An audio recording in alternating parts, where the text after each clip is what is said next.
Bienvenue au cœur des Trois-Vallées en Savoie, dans la prestigieuse station de sport d'hiver de Courchevel. C'est ici que va se dérouler la dernière étape du BMW Polo Master Tour. 4 équipes de renommée internationale composées des meilleurs joueurs français, espagnols, argentins et suisses vont s'affronter dans des conditions extrêmes. Courchevel abrite sur son altiport le terrain de polo sur neige le plus haut du monde à plus de 2000 mètres d'altitude. Des conditions de jeu délicates qui promettent un très beau spectacle.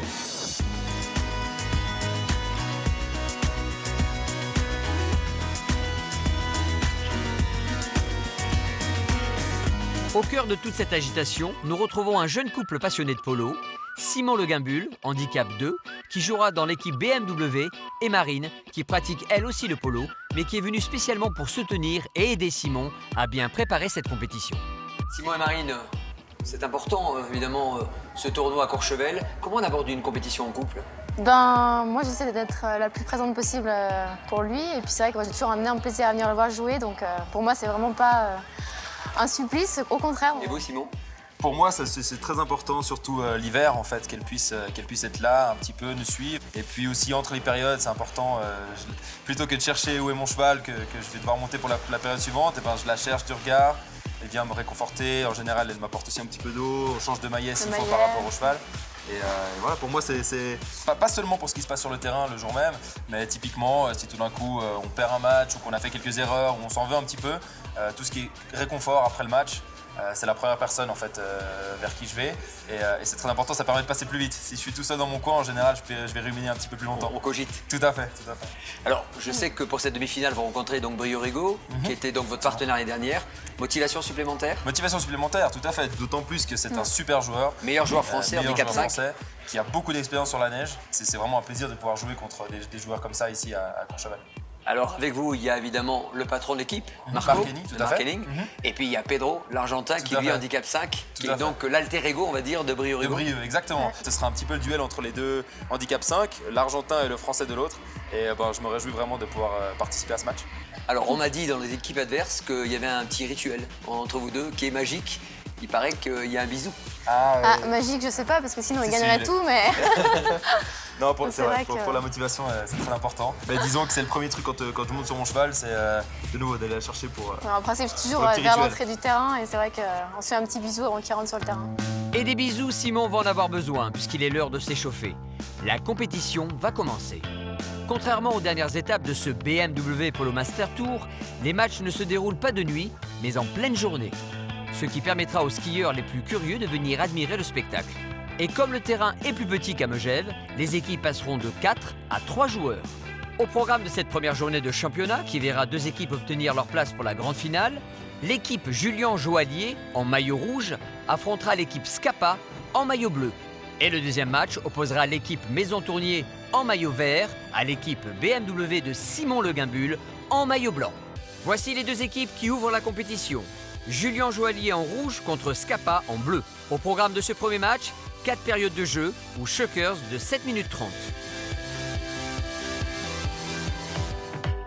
À peine la partie lancée que Scapa en bleu ne tarde pas à mettre la pression sur le but adverse. L'Argentin Christian Bernal, meilleur joueur de ce tournoi, avec un 6 de handicap, lance la première attaque de ce match pour les Bleus. Heureusement, il est très vite rattrapé par le jeune Patrick Payol en maillot rouge, qui sauve cette première tentative de tir.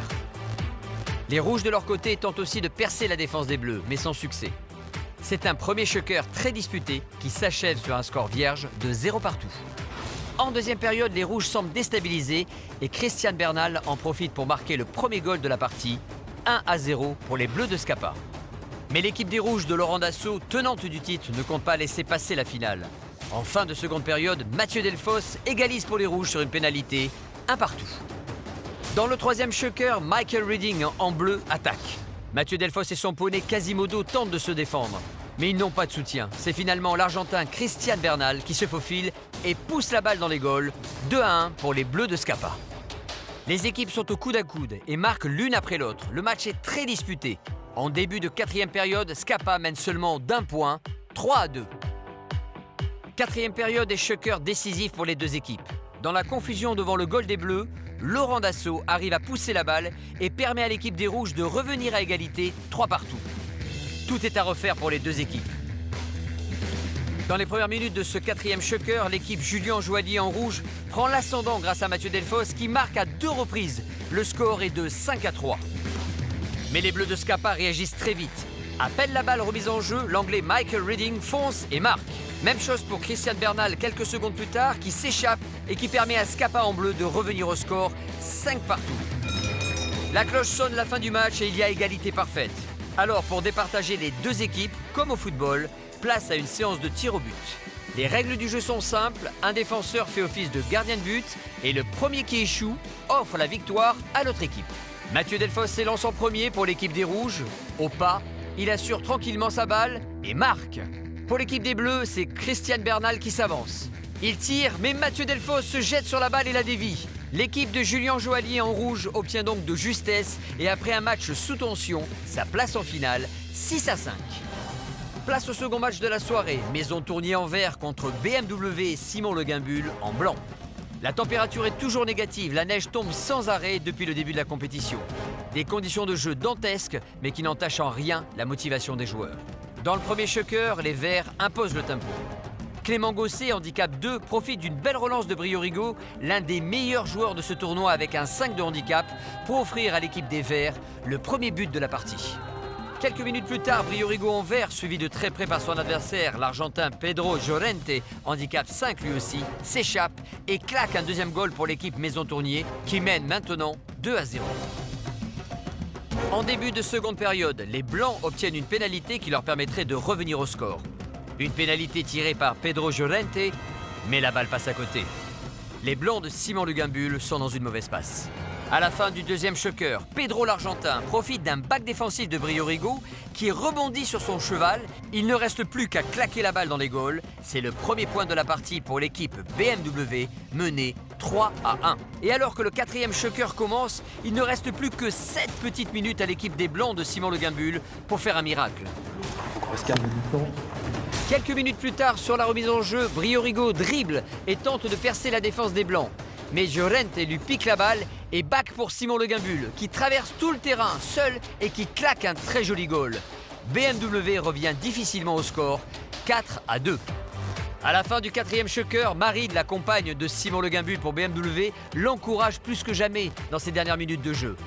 Mais les Blancs de BMW perdent pied. Le jeune Édouard Coste marque le goal décisif pour l'équipe des Verts. Maison Tournier obtient sa place en finale, 5-3. Pour fêter ensemble cette première journée de ce tournoi, les joueurs et les partenaires passent la soirée dans un des restaurants les plus connus de Courchevel, le Coup d'État.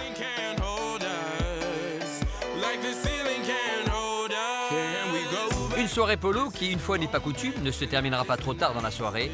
La finale, c'est demain matin et tout le monde se doit d'être en forme. Ce matin, il neige toujours sur Courchevel, en espérant que le soleil soit au rendez-vous. Le village polo est en effervescence et les skieurs se sont arrêtés pour assister au spectacle. Pour obtenir la 3e place sur le podium, l'équipe BMW de Simon Le Guimbul en blanc affronte Scapa en maillot bleu. Dans les deux premiers chokers, les équipes sont au coude à coude. C'est Scapa en bleu qui ouvre la marque avec un goal de Michael Redding. Une avance de courte durée puisque Pedro Llorente, l'Argentin, en maillot blanc, riposte, un goal partout.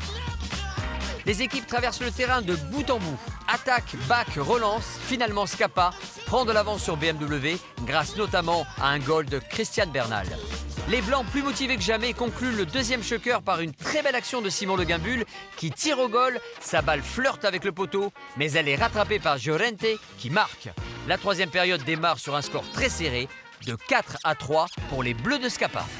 Même si les Bleus ont pris l'ascendant sur BMW, les Blancs livrent un vrai combat de titans. Simon Le Guimbul dribble, contrôle sa balle et tire. Il permet à son équipe de revenir au score, 5-4.